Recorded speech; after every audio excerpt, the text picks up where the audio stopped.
नमस्कार साथियों, आप सबका स्वागत है ज्ञानशिला में। आज की ये वीडियो पूज्य श्री भाई जी के पत्र पे है, जैसा कि हमेशा होती है। इस पत्र को लिखा गया था डालमिया दादरी से। एक साधक है, उन्हें लिखा गया था। साधक उपयोगी पत्र है, इसीलिए इस पत्र को हम लोग यहाँ पे अपने चैनल पे प्रकाशित कर रहे हैं। तो चलिए इसको शुरू करते हैं। श्री भाई जी अपने पत्र में उन साधक महोदय को लिखते हैं कि सप्रेम हरि स्मरण, आपका कृपा पत्र मिल गया था। इधर पत्रों की संख्या बढ़ जाने से उत्तर लिखने में कुछ देर हो गई, इसके लिए क्षमा कीजिएगा। मैं तो संत नहीं हूँ, संतों की चरण रज का दास हूँ। आपके भाव शुद्ध हो रहे हैं, यह श्री भगवान की कृपा है। आपने लिखा कि मैं आपका ही हूँ, सो यह आपका प्रेम है। मैं तो किसी भी योग्य नहीं ही हूँ। आपका सर्वशक्तिमान सर्वेश्वर ईश्वर के अपने अवश्य है। इतना ही नहीं, वह भी आपके हैं।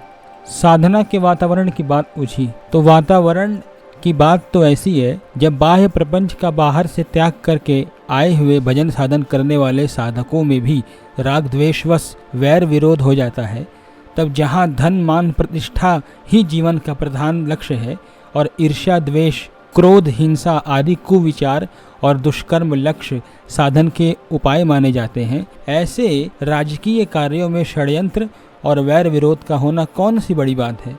परंतु ऐसे स्थलों में भी भगवान पर विश्वास रखकर सत्य, धैर्य, संयम, अक्रोध, करुणा यदि सद्गुण आदि सद्गुणों का सेवन करने वाला और ईश्वर को स्मरण से न हटाकर कार्य करने वाला पुरुष अछूता ही बच जाता है और अपने प्रभावों से दूसरों को भी कुमार्ग से बचा सकता है। ईर्ष्या, दूसरों को गिराने की वासना, दूसरे को बदनाम करके स्वार्थ साधने की चेष्टा, मिथ्या निंदा आदि दोष मनुष्य की मानसिक दुर्बलता के लक्षण हैं। जिन मनुष्यों में ये दोष हों, उन्हें मानस रोगी समझकर उनके लिए मन ही मन ईश्वर से दया प्रार्थना करनी चाहिए। उन पर क्रोध नहीं करना चाहिए।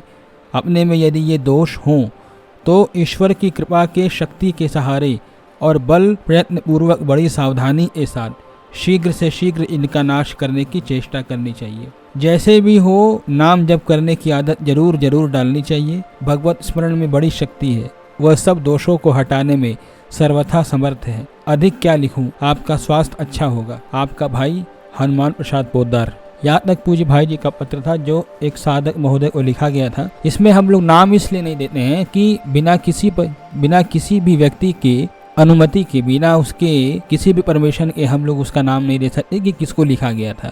केवल भाई जी का ही नाम इसमें रहता है। और यदा कदा कहीं पर भी जिन व्यक्तियों ने कहा है, उनसे पूछा गया है। देखिए, बहुत से व्यक्ति तो अभी इस दुनिया में है नहीं, यहाँ पर एग्जिस्ट नहीं करते हैं, तो उनसे तो पूछना असंभव है कि भाई हम आपका नाम दे कि ना दे। अब ये जिसको पत्र लिखे है वे हैं कि नहीं है, ये भी बता पाना मुश्किल है। तो इसलिए हम लोग नाम नहीं देते। बहुत से लोगों ने कमेंट सेक्शन में लिखा था कि अब नाम क्यों नहीं बताते किसको लिखा गया था।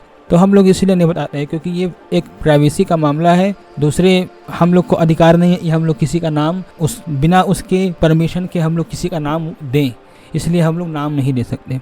धन्यवाद।